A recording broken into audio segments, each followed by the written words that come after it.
Ladies and gentlemen, welcome to Hero Movie Podcast, your greatest source for superhero movie discussion in the multiverse. I'm your host, Adam Porters, and I'm joined by Bruce Leslie. I'm a prickly pear, and I've got a face not even an alien wants to hug. Ooh, get it away. It's gross and disgusting, everybody.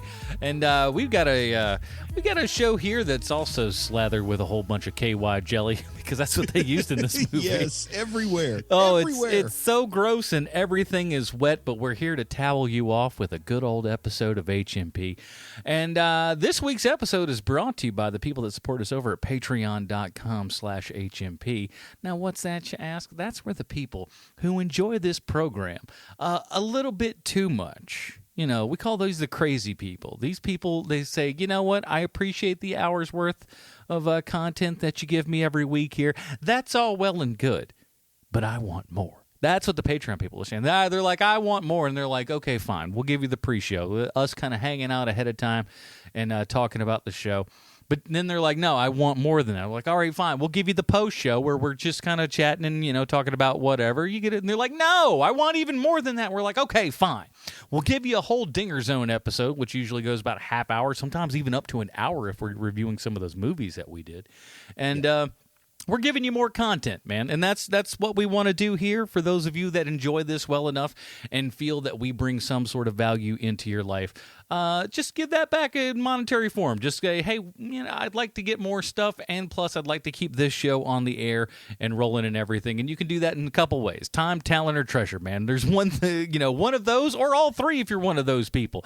Time, in as much as you just say, hey, tell your friends about this show, let them know that it exists, review us on iTunes. See, that's just takes a little bit of time to do that. That's perfectly fine.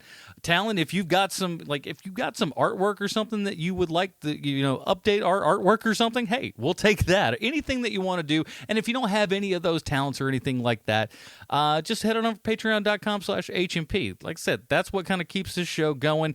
And we really appreciate that, and we appreciate all of you. So, but they get one more thing that I neglected to tell you about, because that's what leads into this week's episode. Every single month, we get everybody around, and we have a Patreon Zoom meeting, right? So we get all the people that want to come in, and I chat with them. We had Bruce on the first time that we did that. Maybe Sean will get there one day. Maybe one day. But we all kind of get in and talk a little bit of this, that, and the other. And this month was a little bit different. Normally, we just kind of hang out, tell some stories or whatever. But this month, we said, we're going to have our Patreon people nominate the movies that we will vote on this month, and they were going to vote on them right then and there, and we did that. I forget exactly what the entire slot ended up being. I should have had that up in my notes. I apologize. But ultimately, what won out was Alien. Yes. And I'm super excited about this, because this is one of my favorite movies of all time. Bruce, your experience with Alien over the years? You know, it's like one of those movies, sure, I know a lot about it. It pervades pop culture, so I've had a few, like odds and ends to decorate and everything. But to be honest, I probably had way more of a relationship with the sequel, Aliens. Mm-hmm. I don't know when the last time I had actually watched this movie all the way through was. And of course, like I say, you know a lot about it because it pervades pop culture. But it was as if I had never seen it before when I watched it today for this review. So it's kind of cool. I kind of feel like I'm going into it with somewhat fresh eyes. The weird thing is I have a lot of that experience as well. Despite the fact that I've seen this movie so many times, I know so much of it, but there's still some odd bits of me every now and then that just go like, wait a minute, what happens again? I kind of like I always kind of forget what's going on, and it feels like the movie still surprises me, even though technically I know everywhere where it's going to go. But it's like, look at that, yet again. Now, for me, watching the movie, an interesting thing about it is I actually kind of enjoyed it more thinking about it once it was over than the actual process of watching it, because it's deliberately paced. It's made to help tension build, but sometimes until the product is finished. It's like sometimes until you finish a book, you just don't know how good it is. And that's why you'll go back and reread a book or go back and rewatch a movie. So like for me, a lot of the enjoyment and a lot of the fun was just like reflecting back on it, making notes after it was over with, thinking about it, like all the thoughts that popped into my head. So I probably will end up watching this a few more times. And it's weird because it's kind of a challenging thing that like you sit and you watch it and like, 'cause like you said, you know everything about it more or less. And we'll get into it. We got a lot of stuff to get into. Oh, we didn't even say why Sean's not here. Oh yeah, That's we're right. Recording in an atypical time. Yes, this is not a normal time. He wasn't able to get free on this, so we had a tag team partner out here, and I got the Ultimate Warrior on my team this week. You know what I'm saying? So it's all good. Oh yeah, my blood is definitely of a different consistency. So we'll get into all of that. So let's do it, everybody. He wasn't here last time, but we got it for him this time. And the fun part is I didn't even have to do that in post this week. I don't know what it was, but I had some problems, my man. Woo. Well, sci-fi horror, whether you consider it a subgenre, a genre mashup, or just simply a genre in its own right, it probably started with Mary Shelley's Frankenstein, a novel that had an alternate title, The Modern Prometheus, which perhaps plays into some prequel films we may discuss someday relating to Alien. But sci-fi horror is generally identified by subjects that include, but are definitely not limited to, alien invasions, mad scientists, experiments that have gone wrong, that sort of thing. And Frankenstein has been a regular occurrence in comic books from the very beginning in the Golden Age, and a popular one at that. So it should come as no surprise that another sci-fi horror classic wasted no time in getting onto the comics page.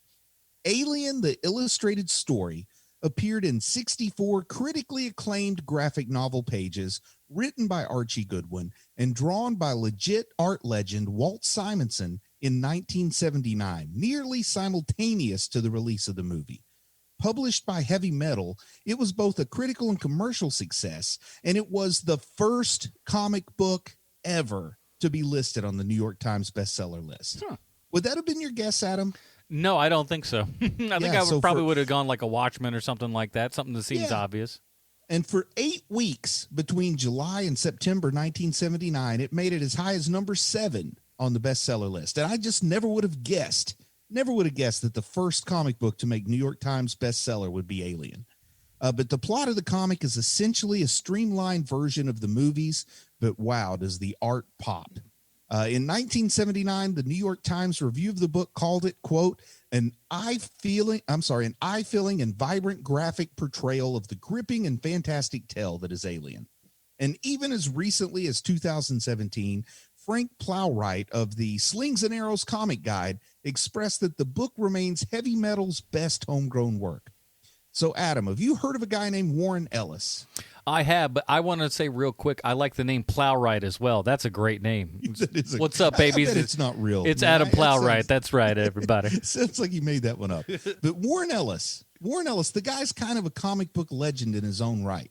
But Warren Ellis said Alien, the illustrated story, is the single best adaptation of film into comics ever. Wow. So I have to admit, I thought going into this that this would be one of those afterthought comic book connections where I just kind of point out that an after the fact comic happened, etc. But it turns out that I'm talking about one of the more significant comics in the rather large pantheon. And I had the joy of finding out stuff in my research that I was totally ignorant to. And that's really a joy all on its own. Yeah. So the praise for this comic can be piled all the way up to the ceiling. Timothy Callahan of Comic Book Resources said, Archie Goodwin and Walt Simonson crafted a little near-perfect slice of cinema in graphic novel form back in 1979, and they did it by using all the tricks at their disposal. Greg Burgess, also of CBR, he made an even bolder statement. This is what he said. He said, in some ways, the comic is better than the movie. Now, does that kind of make you want to run out and read this comic? It's at least got me intrigued enough. Yeah, the best analysis of the art I found comes from a guy named Stuart Kalura at IGN, and he says the artwork itself is beautiful in an alien ripping your head off kind of way. It's ornate and detailed, but the art also is rough and tough at times, which certainly is in keeping with the Truckers in Space story. It's not uncommon to turn the page and discover another stunning layout, a double splash page of the space jockey ship. Another critic simply called the artwork groundbreaking.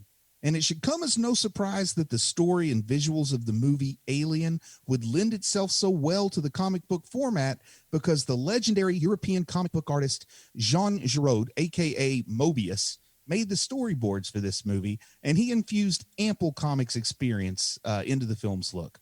My personal favorite Mobius comic is called Blueberry. It's a gritty Western. It's in this dirty, lived-in world, and I can see some of those touches on the screen when I watch Alien. Now, of course, Adam, you may be familiar with Mobius as the visual designer that worked with Alejandro Jodorowsky on an adaptation of Dune that was just simply too grand to ever exist. But you kind of wonder why Simonson was chosen for the Alien comic instead of Mobius, but everything worked out pretty darn well in the end, so I won't ask too many questions. But of course, in the 80s, Dark Horse Comics started making Alien comics. And coincidentally, Dark Horse was founded in the same year Aliens was released, 1986. And for all I know, they were founded just for the purpose of making Alien comics, because they would go on to publish about 50 Alien titles, not counting the Alien versus Predator comics that we talked about a while back. So just like Star Wars, Transformers, G.I. Joe, and the Three Stooges, Alien is a licensed property that has gone on to have a most distinctive comic life to rival the product it was based on. I tell you, that's another one we're going to have to do once we have another Sean Free episode, because I think you and I are going to be the only people that could appreciate a Three Stooges movie on HMP. And, oh, man, the one where they go to space. Well, just think about trying to get that Stallone connection in there. You want to talk about a hill to climb for that, boy. But we got one of those today. Don't worry, everybody. Your regular show's not going nowhere. So you don't think that you saw like Alien until like after even Aliens, right? Oh, I'm sure that, you know, when I'm 5-6 years old, it was probably on at the house or something, you know, or I was at a cousin's house and it was playing and I watched some of it. Like I know I've seen. You know, when you're a kid, you kind of like play with toys or something, and then you look up and watch the chest burster. Then you go back to playing with toys, and you look up whenever the monster shows up. So I kind of did that sort of thing, but I never had like this time in high school when I was like, I like sci-fi. I'm going to go back and just study this classic or anything like that. I never really went back and revisited it because in 1986, Aliens, the sequel was, I would say, more designed as a crowd pleaser than Alien is. Oh, you know, 100%. Yeah, so I just kind of latched onto that, and I probably, you know, especially in the 12 to 22 age, I probably thought Alien was just a little too slow or boring. I couldn't appreciate it. So yeah, I never was real familiar with it. Yeah, Alien is one of those things that like I've really grown to love over the years, and I would put probably within my top 10 films of all time. It's certainly up there. And I think is, as much as I do like Aliens, and like you said, they are a very different movie, Alien for me is the one that really kind of does it. And I want to talk about this because we talked about this at our little Patreon meeting and everything. I always I always had this idea that like if I ever wrote a movie that had a scene with a video store in it, there would be like a little section of dialogue where somebody would be looking for Alien, but only can find like Aliens and Alien 3 and stuff in the video store. They're not in the action section. Where's Alien at? Do you not have Alien? Why would you not have Alien? Oh, Alien is not in the action section. Alien is in the horror section. And that's one of the things that we're talking about this month, because it's obviously this week is Halloween and everything. And I think that's something that a lot of people don't think about when they think about Alien. They think, a sci-fi movie. But you know, for all intents and purposes, if you're going by kind of the definition and the idea and everything of what a horror film is, that is Alien 100%. There is this unstoppable, unknowing being that is just knows to kill, to survive for itself, and it is willing to go through anything. Was it influential? I mean, if not for Alien, there's no way you get Leprechaun in space, right? Not even close. And Jason in space. But, and you know, like I said, Frankenstein, one of the classic horror properties, kind of the birth of sci-fi horror from what most people seem to think. But this is like a rebirth of it, or a new interpretation of sci-fi, very different from like Victorian sci-fi. Yeah, so like this movie actually kind of started, before everyone goes like, well, it came right after Star Wars, so clearly they were, just trying to ride off of the coattails of Star Wars. Well, this was kind of in development and stuff before Star Wars. Give you a little bit of backstory. So Dan O'Bannon, one of the screenwriters for this, with Schusbert is the other guy. He worked with John Carpenter on Dark Star, which was John Carpenter's kind of thesis film for film school and everything. Have you seen Dark Star? No, but I'm familiar with it. That's where the alien is just a balloon, right, or a beach ball. Yeah, it's pretty bad. And when you I had heard Dan O'Bannon talk about Dark Star before I actually saw all of it. I'd only ever seen like clips, but none involved the alien that was in Dark Star. And I remember him saying, it's basically like a beach ball. I don't know. It was kind of dumb. And I'm like, well, they can't really. And no, it straight looks like a beach ball. Like, it's like a big red beach ball. And you're just like, they thought this was acceptable? And then he would turn around and do like Assault on Precinct 13 and Halloween, So what are you going to do? Everybody starts off at a different place. But Dan O'Bannon is actually stars in Dark Star. He's one of the actors. Oh. Now, go ahead. I'm sorry. Keep going. I didn't want to interrupt. No, that's all I have for there. Okay, so people that say Alien got made, Alien is trying to cash in on the sci-fi appetites that came around Star Wars. My question is, in terms of release date, how does Alien relate to The Thing? Because I think it has a way more in common with The Thing than it ever did with Star Wars. It's slightly before The Thing. I think The Thing is 1980, if memory serves, so like a year. Okay. Because then, you mentioned he works with John Carpenter, and then, of course, The Thing. And then he does mention, when I was reading a little bit about, was it Ed O'Bannon? Is that the guy's name? Dan O'Bannon. I did read that he said he was very much inspired by The Thing from Another World, the 1951 movie. So I guess they both just kind of drew their inspiration from that, then sort of parallel inspiration. Yeah, and honestly, if anything, this is more kind of Alien's just a more proper horror take on what Dark Star was just about this alien that comes on board. He's like, what if we decided to, because Dark Star kind of came more of a comedy film to a degree, again because of the silly stupid effects that kind of didn't that sort of helped it go on the maybe this is a comedy instead. So they kind of went down, but he wanted to make it like an actual proper horror film. Now, let me give you another little fun bit of information. So Ronald Shusett, the other guy, the other writer, accredited writer for Alien, he had actually been like a student along at, I think it was UCLA or the two schools always get me confused. USC and UCLA. Yeah, I forget which one that they were at. But he was like going into theater and stuff and went to New York, hated the weather in New York. So he's like, well, what's the closest thing? Okay, film. So he goes over and decides to move back to California because that's where he comes from. And start writing, meets up with Dan O'Bannon and goes, hey, I have the rights to what would become Total Recall, which is We Remember It Free Wholesale. Yeah, Philip K. Dick story. Yeah, so he has the rights to the Philip K. Dick story, and they were like, okay, cool. Well, you can come and we can write these together. I'm kind of in a weird space with this movie that I'm writing. See if you can come in and help me. Well, he came in. He didn't really have any ideas for what would become Total Recall at that point. So he's like, okay, we'll focus on Alien right now, or what would then become Alien. I think it had it was like some sort of beast or something like that was the original name of the Star Beast. Star Beast, which I still think that not a bad name. I mean, Alien, of course, a better name, but Star Beast, not a bad name. But when they finally figured out all this stuff, but you were talking about Jodorowsky and all that kind of fun stuff. This is something that I finally they put out like an Alien quadrilogy box set out a couple years ago that has all of these giant documentaries for every movie that's in those first four films. And when I say giant documentary, I mean 3 hours plus worth of documentary. Really awesome in-depth stuff.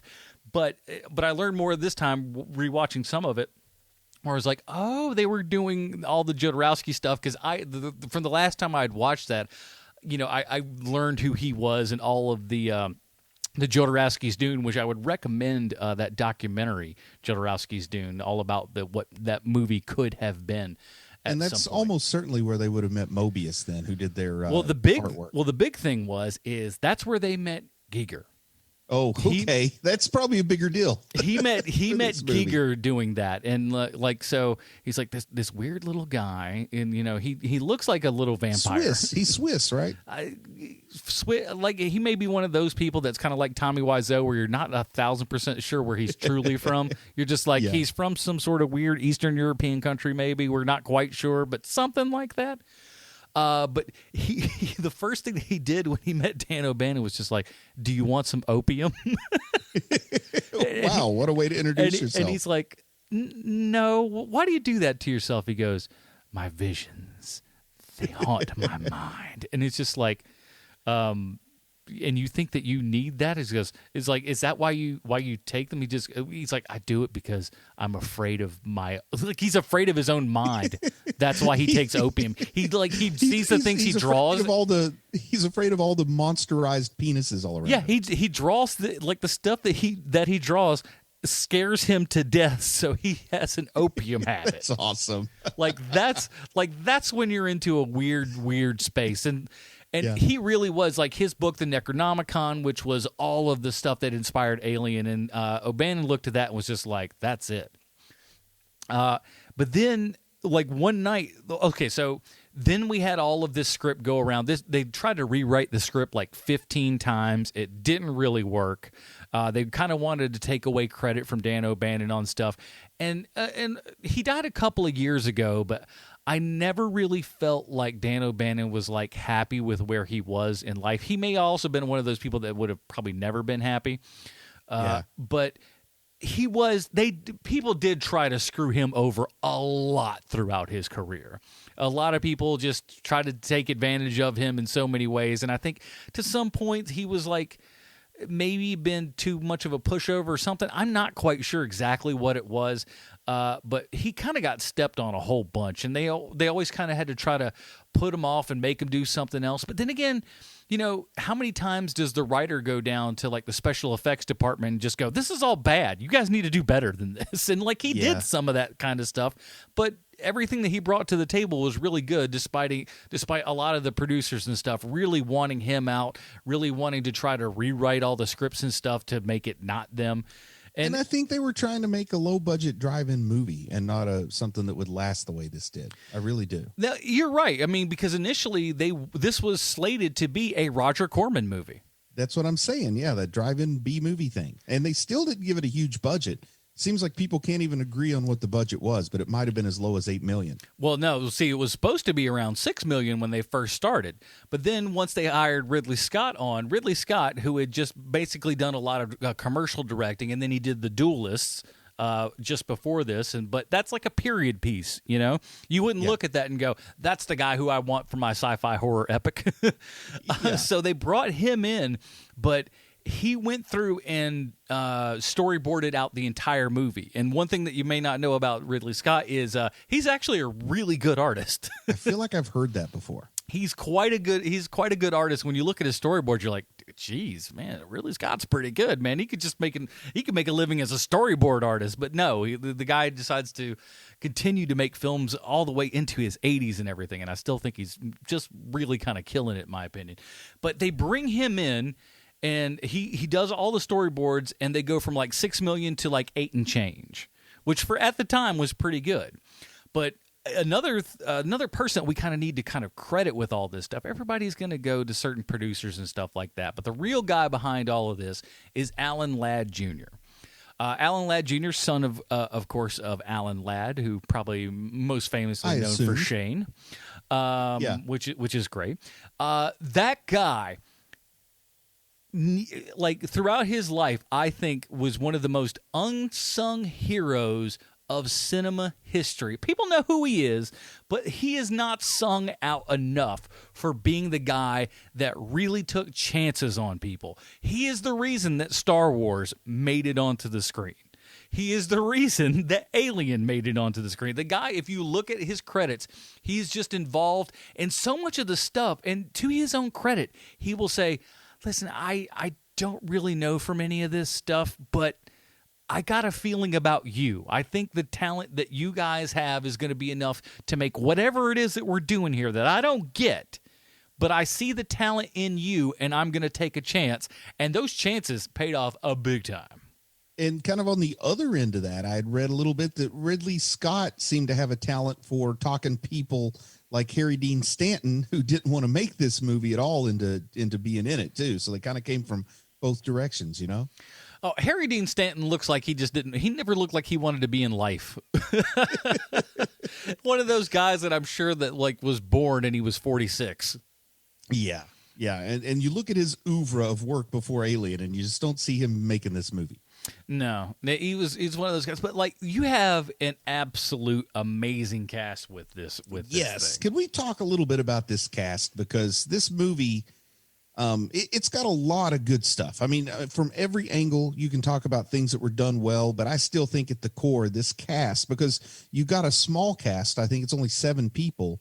You got a small cast, and you can't really afford a dud when you have so few people. So I think that this cast is worthy of talking about one at a time here. So we got Tom Skerritt, who's right at the top of the bill here and everything. And he's got a real Chris Christopherson energy in this movie. Yeah, well, okay, all right, I'm gonna say this controversial statement here, everybody. Tom Skerritt, better actor than Chris Christopherson. Oh, I know. Well, you know, there's no losers in that competition. You know what I mean? Second place is still pretty darn good.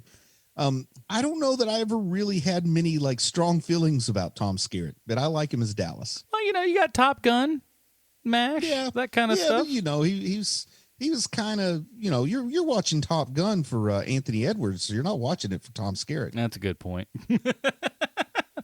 But yeah, Tom Skerritt, well, like, so he was kind of the lead actor. He's the one, and again, top billed and everything. So and everyone was for sure this was his flick. I'd say this is my favorite Skerritt performance. Oh, that, you know, come on, it's Alien. It's so far up there that it's almost impossible to, you know, do it. Then you got Sigourney Weaver. Come on, Ripley. Everybody knows, but what more do we need to say? Was she? How established was she pre-Alien? Pretty much none. Pretty much, she was pretty much nobody. Because in my awareness, her career starts with Alien, and my goodness, what a good start. Yeah, I can't remember. Let me see what I think she had done. Yeah, she'd done a couple of things here and there, but like of note, Alien is it. And like the reason that she got the part is, you know, she put on like, you know, these big giant boots that made her seem like even taller than she normally is. Even walked in and kind of did her role, and then they were like, yeah, that's it. And that's the one right there. And Ripley wasn't intended to be a woman. In fact, none of the roles were never necessarily meant to be anyone at all. Like, because when Dan O'Bannon originally wrote it, he had the idea that I'm probably going to end up directing this. So in like the big first drafts and everything, didn't really write all the characters out too well. People just had names, and that was about it.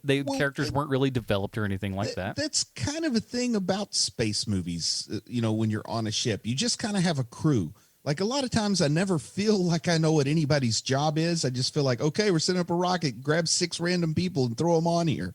You know, it kind of feels like that a lot of times, but I actually sort of know what people's jobs are here. I will admit, like, I know that Ripley is the warrant officer, but I don't know enough about naval affairs to know what a warrant officer is. Oh, they're the ones that play warrant when the truck pulls up. She's my cherry pie. There's a little bit of cherry pie going in, because you got to be blasting some tunes once you're coming in with your 17 or 200 million pounds of material or whatever it is they're hauling in. And I would say Sigourney Weaver, she brought a certain kind of like heat to that role that wasn't common in 1979.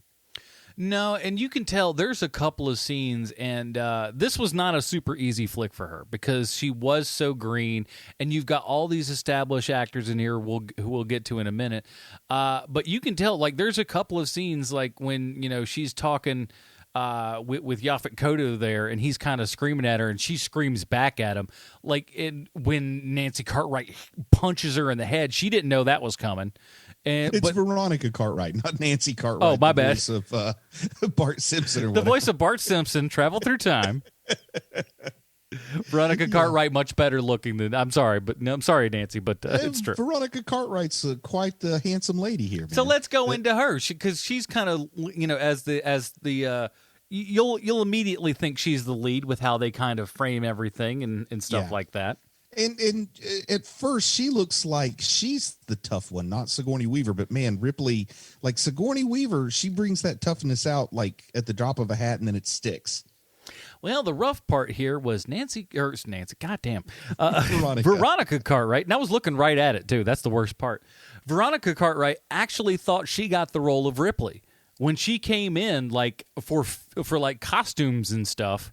She was just like, "Oh no, wait, I'm playing Ripley." No, you're and Lambert. Wasn't she hot off Body Snatchers too? Like this is her wheelhouse at this point in time. Yeah, it's right around that era, but it's so she was like, okay, but here's the thing. Let's be honest. There's no way she plays Ripley. There's no way that happens in this. Well, you can't picture any other human playing Ripley at this point, though, either. No, they've kind of ingrained it into our brains here. Like I said, Harry Dean Stanton still just looking like every guy around every Southern gas station ever. If you just looked at Harry Dean Stanton and you'd say, "What's his job on the crew?" You would think janitor. And he kind of is. I mean, he's an engineering technician, but he kind of carries himself like a janitor. Or if Sean were here, maybe a teamster. Yeah, like Yaphet Kotto is the one who like dirties up the area and then tells him to clean it. Yes, but let's go ahead, man, and spring on into Yaphet Kotto because the two of them together to me is such a joy. Harry Dean Stanton, Yaphet Kotto as Parker playing off of each other. I love that duo in this movie. Yaphet Kotto's still alive, unbelievable. Yeah, and he's like I feel like he did a lot of TV spots and stuff. I mean, in movies, probably the only thing I would really know him from would be the James Bond movie where he was Dr. Papananga or whatever his name was. Yeah, I forget which one that was. Yeah, but he's done a lot of TV. So even if you haven't seen like the James Bond movie and you watch Alien for the first time, he's going to have a familiarity to him. Yeah. Well, like across 110th Street, Truck Turner, stuff like that, like really like he was into some of the blaxploitation stuff. So like he was kind of a star. And he let people know he was kind of a star on set too. He walked around and was just like, I mean, because he had some fights with Sigourney and was just like, listen, you're nobody. I'm a star here. I've got a following. This is my movie. You don't know how much of this is after the fact BS once Sigourney Weaver becomes a star in her own right. But he claims that Ridley Scott told him to do that to her so that when she snaps at him on camera, it'll have more verisimilitude behind it. He says he actually really liked her and hated that he had to be mean to her. But then again, that could be the fact where suddenly her star's rising and his isn't. And he says, uh-oh, I better make nice. And of course, we've got John Hurt as Kane, and John Hurt's just like fantastic and everything. Another guy that looked like he was 45 years old when he came out of the womb, I'm sure. Probably like the second most remembered member of this cast, and he's in like the least amount of the movie. Yeah, but that shows you how good a performance that it absolutely is. And you've got to get a veteran of the stage and screen to do that whole chest burster scene on the table. You can't have an amateur doing that flopping around. Well, he was another one that was not necessarily scheduled to be in this. The guy who played him got like really bad sick and everything and had to drop out. And so, but if they just got that sickness on camera, maybe it would have looked real. I don't know. It seemed to be, they were just like, oh no, he's ill. He's done. He's finished. We got to bring in somebody else. And they're like, we know John Hurt. Let's bring him in here. And sure enough, did fantastic. And rounding it all out, you got Ian Holm there as That was Ash. the biggest surprise to me. I didn't remember or have knowledge of Ian Holm being in this. Yeah, and he is he's so good in it. And the best part is that get Martin Freeman in the reboot, don't worry. is the way that they shoot it when you look back and you know what you know about it. And here's again spoilers for Alien. I don't know who hasn't seen it at this point. But when you look back, you realize, oh, Ash has had this in his head the whole time. Because you see it on his face in cutaways and stuff when they're going to him. You know exactly what he's thinking when you watch it a second time. You're like, oh, he's conniving the whole time. And I gotta admit, I was watching this wondering when Bishop was going to show up because, like I said, much closer relationship to Alien. So I kind of thought that Ash's character was supposed to be Bishop or something. So it took me a while to get my bearings. But that's another one of those things where if you didn't see this movie in its time, like, we've seen this kind of turn, this kind of character turn, this kind of stuff has been done so much since 1979. I kind of caught on from the beginning what was up with Ash. Yeah, and it's kind of again become such an entrance thing into pop culture and stuff that like even if you don't know, you may even like even if you've seen like a couple episodes of The Simpsons, I'm sure that they've spoiled this left, right, and center on everything. And like the big reveal of what Order 937 is, like in 1979, that probably was a jaw dropper to some people, but now we just expect the corporation behind it to be making this evil order. You know what I mean? It seems almost cliche at this point, but it wasn't in 1979. No, and even like and the whole idea of having the android on and stuff worked so well that they integrated into the idea that that's what Wayland Industry does is they send along a synthetic through, with every kind of trip and stuff. With the Ridley Scott through line, I can't help but then start thinking about Blade Runner and how that, the replicants. Yeah, and like you can really see where Ridley Scott's talent is. It's like this is his second movie, and the guy is so assured of everything that he is doing. You just know right there, this guy is a master, and he's somebody who's going to be in this business a long, long time. Because because like we said, this is a B-level monster movie, but it's done in high art fashion. High art sci-fi fashion. It's that philosophy, like no small parts, only small actors, no small movies, only small efforts. Yeah. And it doesn't matter what Ridley Scott was given to work with. He wanted to do it right, and it shows. But he clearly, and something that I noticed this time watching that I guess, even though I've watched it so many times, I've really saw the 2001 influence this time. Because it is so, this is that perfect film, right? So 2001 A Space Odyssey is over here on your left, which is more of your kind of slow-moving, cerebral sci-fi film that you're not quite 100% sure what it's really saying, but it is a visual masterpiece that, you can just kind of watch and be in awe of. And then there's Star Wars, which you can still watch and be in awe of, but the story is gigantic. It's big. It's sweeping. Yeah. It is that the space opera and everything. Yeah, I mean it's the reason we use that term, space opera. Exactly. And Alien is right there in the middle. It's like a gothic horror film, but done on a trucking ship that's bringing in for all intents and purposes oil. And it also kind of has some overlap in Venn diagrams with like a little bit of hard sci-fi too. The kind of stuff that Star Trek used to sort of try to do. And then it's got a little tiny feeling of military sci-fi in it. I mean, it really is a sweet overlap of like 4 different circles on a Venn diagram. And no one is, it treats its audience members intelligently. It never has to, it doesn't feel like it's trying to spell stuff out for you. What's the word I'm looking for? The plot is explained to you through dialogue, and it doesn't feel like they're just saying it to say those words to move that thing along. It feels like something that these people would say in this particular circumstance, but it has everything in it to continuously push that story forward. It brings a reality to it. Like at the beginning when, everybody's in hypersleep and we see these like what look like helmets and stuff sitting at these computers that just pop on and there's these reflections and you're thinking, is there somebody in these things? What's going on? And then you eventually realize, no, these are just computers that are within this thing. But like the entire movie itself, while such a fantastic, display of sound and everything, can run as a silent movie. Because everything that you see in this is done so well visually that you don't even really need any of the dialogue.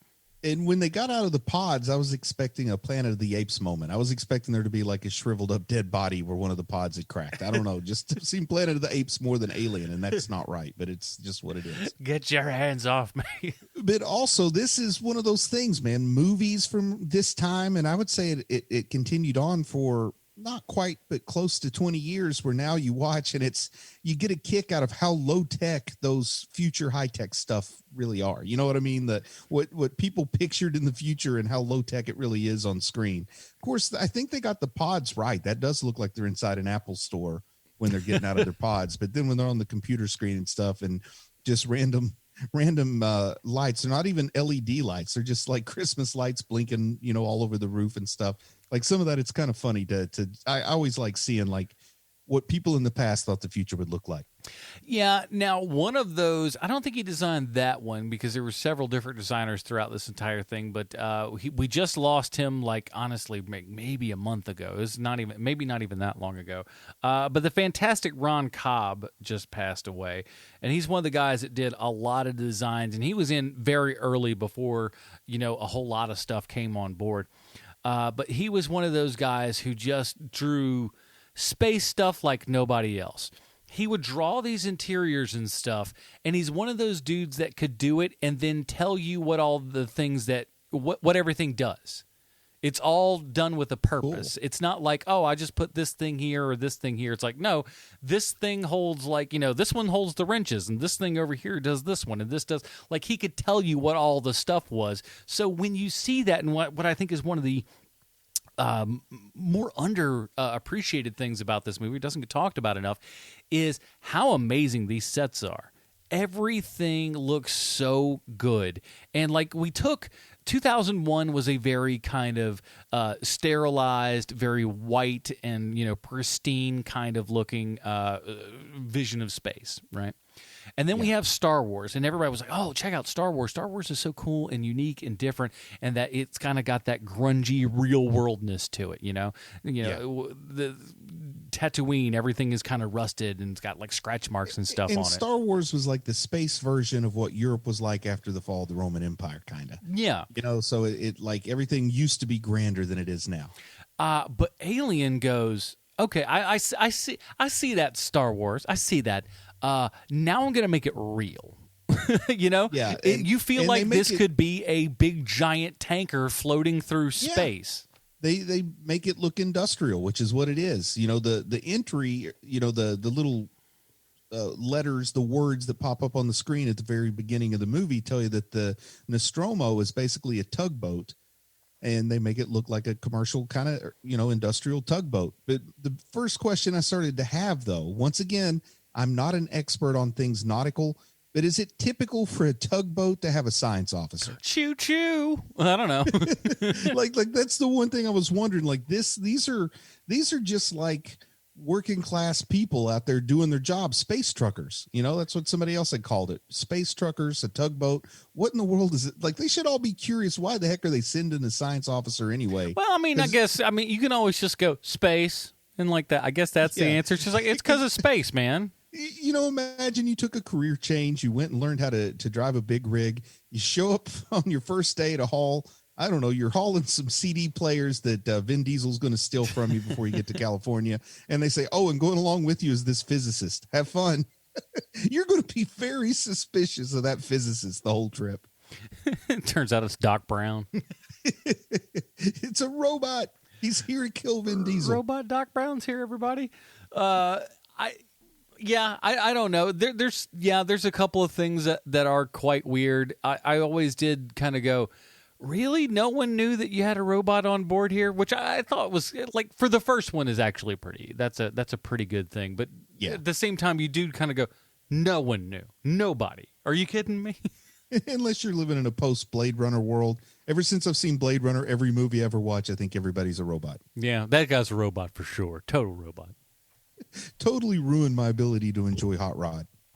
But the first big thing doesn't come until like 58 minutes into the movie. Yeah, very deliberately paced. And I got to tell you, in the beginning, I kind of agree with Harry Dean Stanton and Yaphet Kotto. I think it is kind of a screw job that they're only getting a half credit. Yeah, but I love the dynamic between those characters and the crew, because they're always you feel like they probably deserve it, but at the same time too, you also kind of go, they feel like they're kind of slacking around guys as well, to where you're like, do they really deserve a whole share, because they are kind of being jerks and like, it kind of feels like it feels like on the last flight there was just one engineer. And he complained about all the work he had to do. And they said, okay, we're going to send another one up there to help you, but you only get a half share. Yeah. And that's what it feels like. No, you're probably not wrong. And I like that, as I never thought about that, but that's a great little explanation of just like, hey, listen, they don't really need two people, but we're going to send two, but you're each going to get half a share just because you're going to, complain about it and everything. But then again, you hear them just going like, just tell them it'll be like, like 14 hours. Okay, 26 hours is going to be the minimum that we're going to be able. Like, you're already lowballing me or highballing me on the hours and everything just because you know that you're going to slack off and do nothing. So it's like part of you also goes, I don't know that they deserve a full. I mean, like, you think they should, but they also kind of do enough to make you go, I get it. And I got to say, another thing that amazed me watching this movie is I didn't know there were so many cigarettes in space. Oh man, it was the 70s, man. And they're like roll your own cigarettes too. They don't even have Marlboros or something. Oh, you can't, you run out of filters within the first like 6 months. Things may have changed in the future of Alien, but I kind of feel like one of the first things they would screen you for before letting you go in space is whether or not you smoked. Because, you got like oxygen tanks and fuel and stuff. Probably a closed environment like that, it stinks if too many people are smoking. That's the old thank you for smoking. Thank God they invented the thing that allows us to smoke. Boom, we're done. So let's talk about the actual alien itself, man. The thing, Yes. like the chest burster scene still works so darn well. I want to slow down just a little bit, though, and say, as a person with a biology degree, I love the fact that this movie gave the creature a complex life cycle. Like, this is the kind of stuff I'd have to study and take tests on and things. And I think it's kind of cool that they have this complex life cycle of, you lay the egg, the face hugger hatches from the egg. It implants the larva, I guess, for lack of a better word, in a host. It becomes a parasite and rips its way out when it gets near maturity. Then it molts and grows and the whole thing repeats. I love the idea of this complex life cycle. I don't know if Alien was the first movie to do something like that, but it certainly is the first one that has any kind of impression on me. And I love the fact that they tried to, have as much, take as much seriousness with the biology as they do with the computers and the robots and stuff. Yeah, and that was what's funny is like that came to Ron Schubert in a dream. He was just like, he woke up and he just goes, I got it. I figured out what happens. I figured out how the alien gets on the ship. The alien screws one of the other people. And he's like, wait a minute, what? He's like, no, check it out. And like, he laid it out for him because, with the face hugger and everything, but he's like, nobody's ever done that before. Oh my God, that's genius. Put that in there. That's how we're going to do it. And then that was kind of the catalyst that really strove the story on to become what it became eventually. And it also shows you right there in the very beginning, like the whole problem would have been solved if they just listened to Ripley. Well, she wanted to just, I'm sorry, guys, but he's got to stay out there. It's true. Now, Krista talked about that, like when we were doing our Patreon thing, and she said, like, oh, it's one of those things that if they just would have listened to Ripley, and that's absolutely correct. But really, you have to look at it. It's like it's not the fault is really of the Weyland Company. Is because Ash is their stooge who's going to take. Ash was going to undercut her no matter what, but Dallas was arguing with her. Well, yeah, that's the thing, and I understand Dallas's argument and everything, and she is 100% correct, but it is Ash who then opens it up and breaks the quarantine rule. And that is ultimately what does. So while technically that's correct, Ash was never going to follow that order anyways, just on account of he was told not to. Yeah, Ripley was definitely not going to let the alien in. So if it was up to Ripley, Dallas would have died too. But if it was up to Dallas, then everybody dies. And Ash took Dallas's side because we later find out Ash had his own directive there, his own Order 66. Yaphet Kotto's got the best line in the whole thing where he's just constantly just going, why don't you just freeze them? just put him on ice, just freeze him. Like he's constantly trying to get him to go to just put him in stasis, and that'll be fine. We don't need to be dealing with this right now. One thing I will say though about that complex life cycle is it goes from chest burster to full grown beast awfully quickly. What was it eating? What was it eating though? You know, matter cannot be created nor destroyed, so it had to eat something to gain that mass to get that big that fast. Oh, there was a colony of cats on there before then. Oh, all the poor cats. No, they're all gone, but except for the one. Jonesy lived. The rest of them had to die, and that's how Jonesy lived. Was on the corpses of the rest of the dead cats. Oh, the cat would do that too. And then the cat lures the humans in, and then the humans go, and then Harry Dean Stanton's like, "Oh, come here, little kitty, come here," and then all of a sudden the aliens behind him. That cat planted that. That's on purpose. I read something about how they got the cat to hiss at the alien too. I'm sure you already know this. You've watched documentaries and stuff. But they said they had to bring a German Shepherd on set because that would get the cat to like hiss and bow up its back and everything as if it saw something scary. Like it wouldn't react to anything that way except the German Shepherd. Well, you use what works. Now continue talking about the monster before I got all excited about the life cycle. No. It's very good though, and I love how we've got the skin that it shed and everything. But they got this guy from, I believe he's from Nigeria. I can't pronounce his name for nothing. I think his name, I wrote it down, so I'll try here. I think it's Balahi Badejo. That sounds pretty good. That's pretty good. That's better than I could have done. But just a giant mountain of a guy. I think he was like 7 foot something. He had Marfan syndrome, if I read correctly. So he has these elongated limbs, and he's like 7 feet tall. Yeah, I think he actually had Marfan syndrome. Yeah, just a skinny, big tall and dude. Skinny. Poor guy couldn't sit down in the costume, so they had to like make him like a little special chair so he could kind of like fit his tail over it and kind of sit a little bit. But he had the roughest time of all this.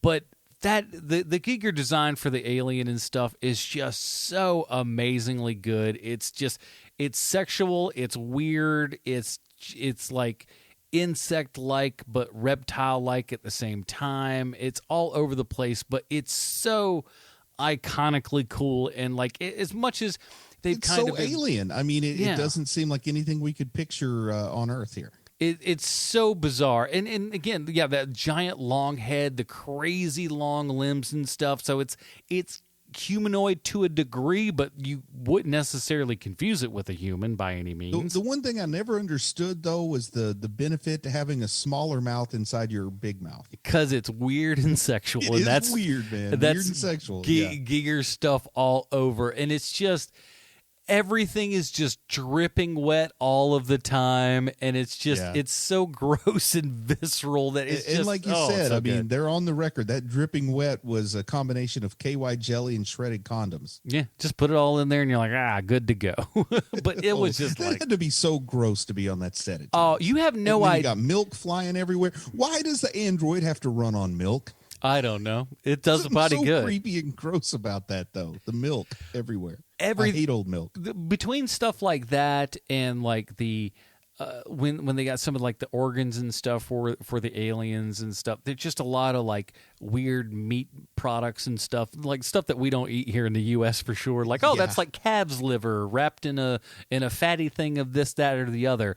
But they had like things like that when all of the smoke and stuff that's in this movie, pretty much all of it's just toxic stuff that no one should be breathing by any stretch of the matter. Once again, I can't tell you anything you probably don't already know, but I read they borrowed some special effects equipment from The Who. I didn't know quite about that, but I wouldn't have been completely. This was filmed in the UK, and The Who had a new like light and smoke effect they were going to use on stage for a concert, and somebody with the production managed to convince them to let them borrow it for a couple of hours. Yeah, I think that's where the mist laser thing kind of comes through. The blue light mist stuff with the eggs. Yeah. And I also got to say, a great practical effect I loved was when we see like the larval version of the facehugger moving around inside the unhatched egg.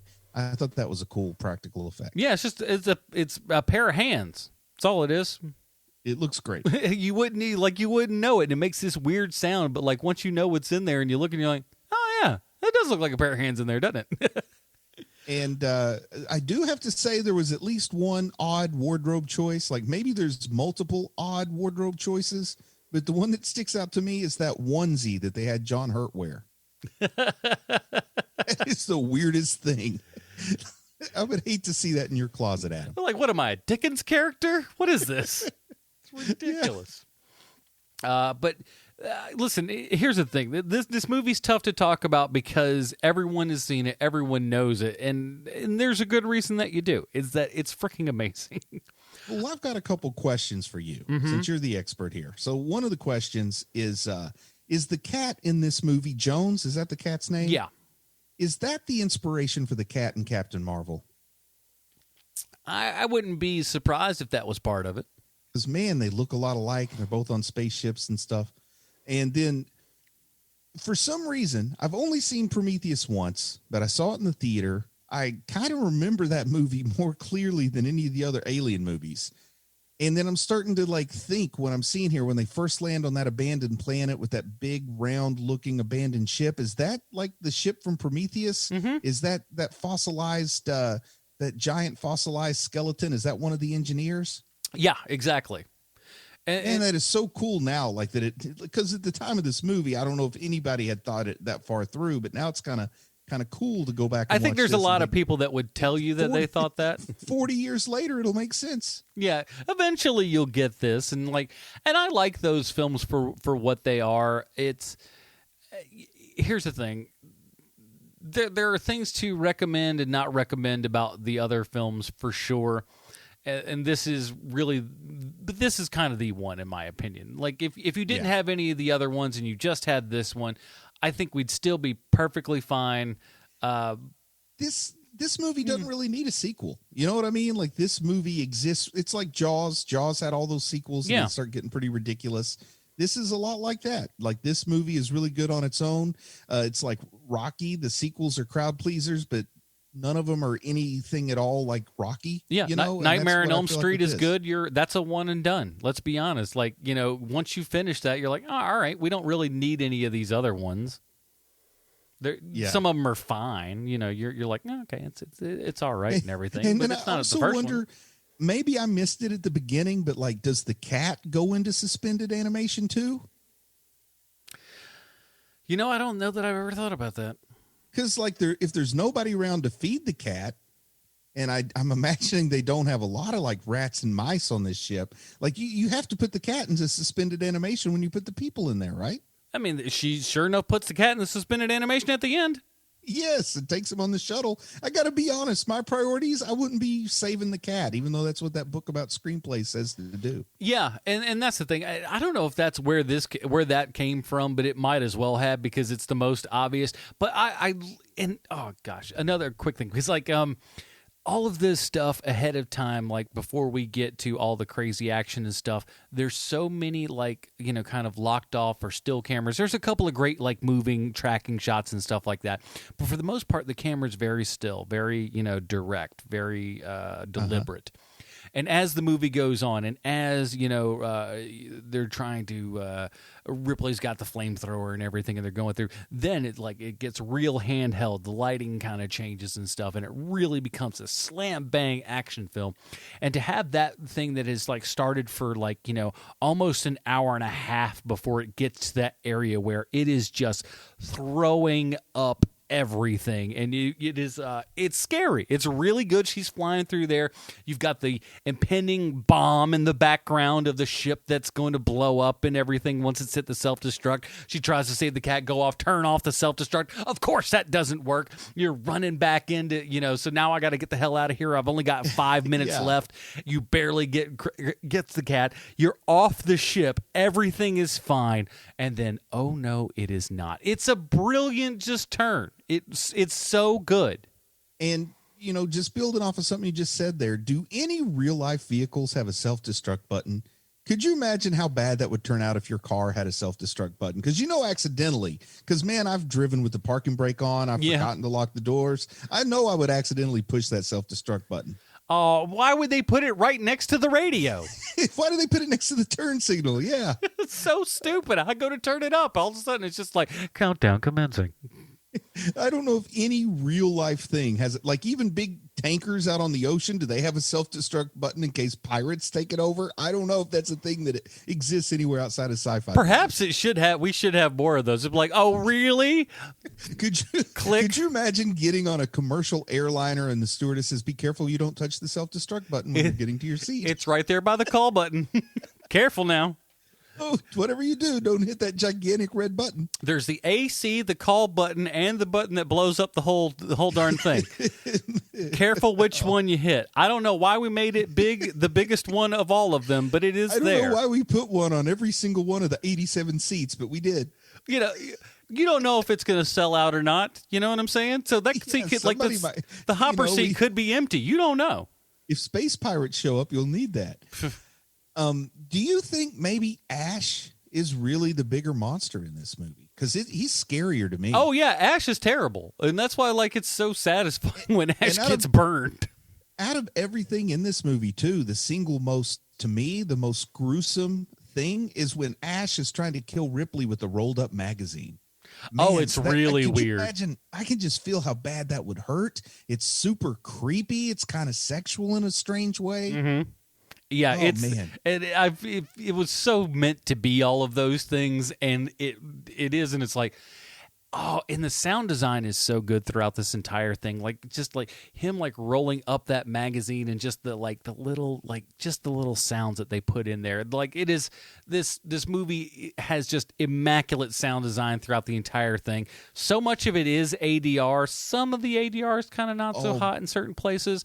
Now, I watched this movie differently than I normally watch movies because it was on HBO Max. I just watched it on my computer monitor because I got a nice sized computer monitor, and I listened to it through my Sennheisers, my headphones, because normally I just use the speaker that's built into the TV and I can't appreciate good sound mix. But with the headphones on, I got to tell you, with this movie, I was so impressed with the sound mix. Yeah, I had this up at my reference level here and everything, and it is, it's just so darn good, and it's so layered, man. Yeah, there's a lot of stuff going on. Ridley Scott plays a lot with silence. And of course you've got the Goldsmiths score. I think it's Goldsmiths score, which is just fantastically good. I have a giant Mondo set of that on vinyl pictures and stuff. It's so good. Like I said, this is one of my favorite movies of all time. So this was like an easy layup for me, and I'm glad the people at Patreon said we all voted, and they were like, "Yep, that's the one we're doing." And I'm like, "Sweet."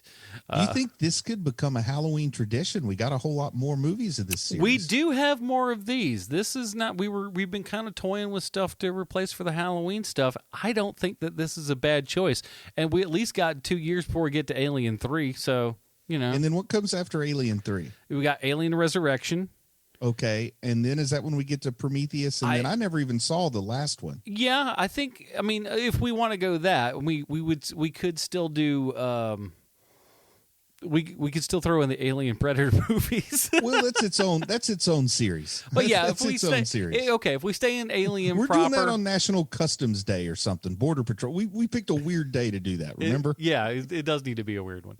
But then we could go to those, and my guess is here's the thing. Some people don't like those movies. I like those movies well enough. I was going to say we got 5 more years with just the main Alien movies, with 2, 3, Resurrection, then the prequels.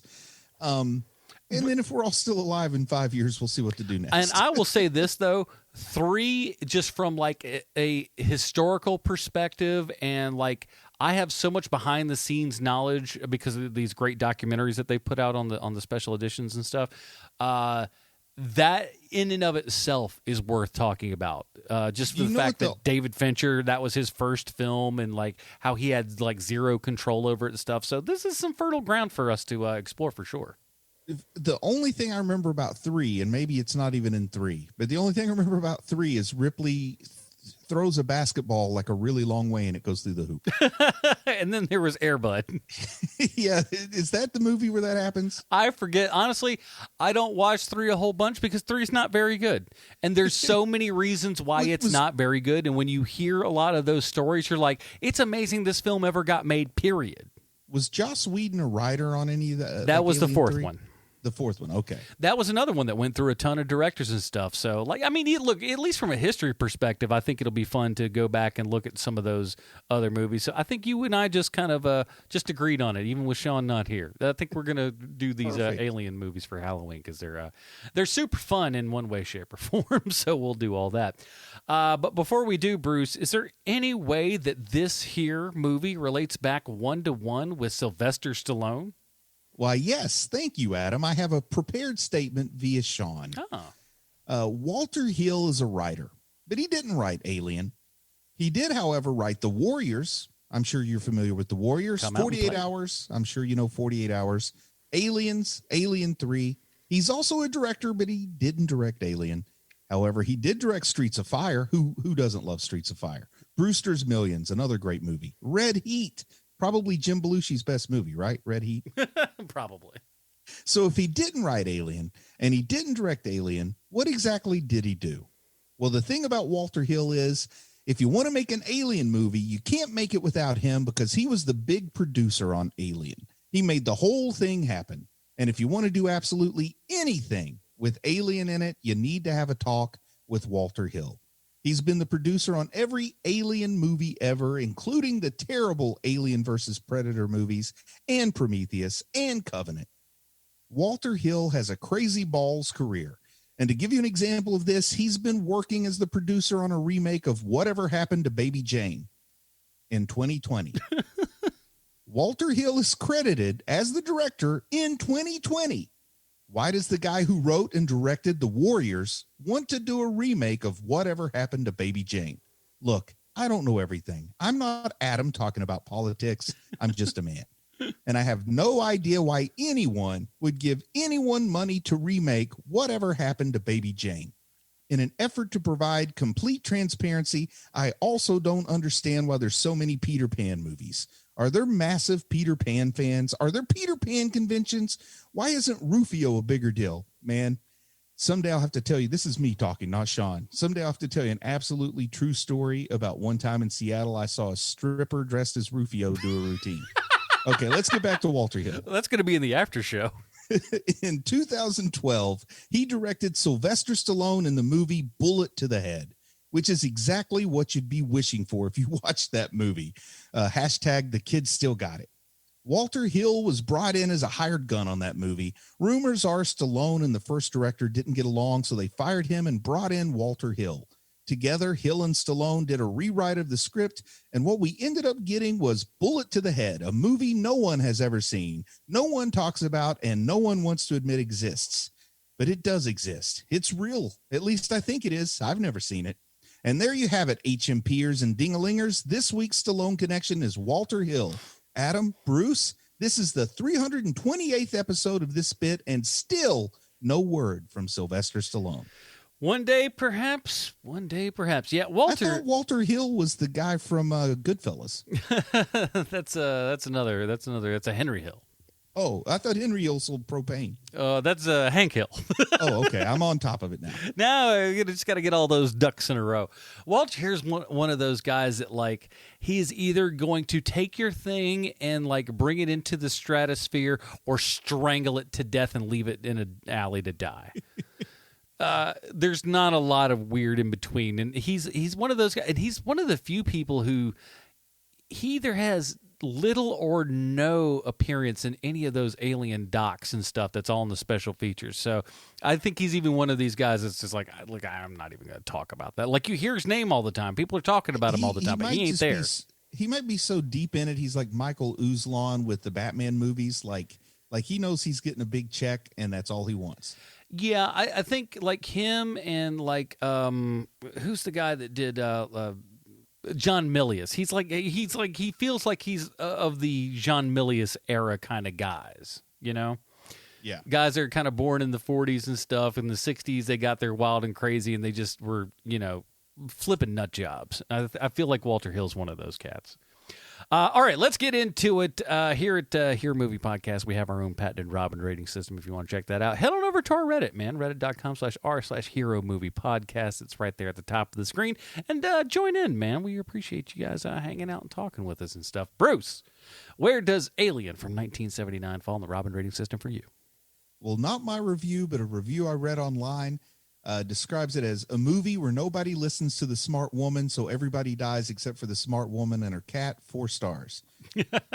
This is a good movie, man. This is a good movie. I was not wanting to watch this. I was kind of a little bit bummed when I heard this one. I just remembered this as being a slow-paced movie, but I really liked it. It's one of those seminal movies. It really defines the sci-fi horror genre for a whole lot of people.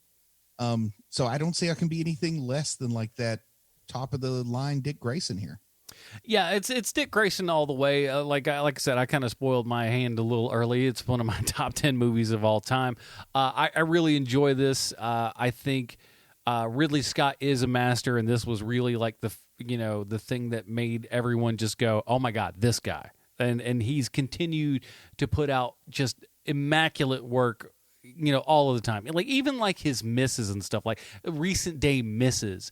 Like Exodus and stuff. Well, Exodus is not a very good movie, but like if you'd have put that in someone else's hands, it would have been like 1,000 times worse. You know what I mean? Yeah. It's one of those things that like he'll take stuff, and Ridley Scott's also one of those directors. I don't know if you saw this. I don't know what was on HBO there, but the director's cut makes this movie a better movie. Ridley Scott is one of the few directors out there that puts out a director's cut, and it's not just him, jerking his own chain and everything. He's actually making the films better by and large, and I find that to be the case with a lot of Ridley Scott stuff, and this one certainly falls into that category. Did you see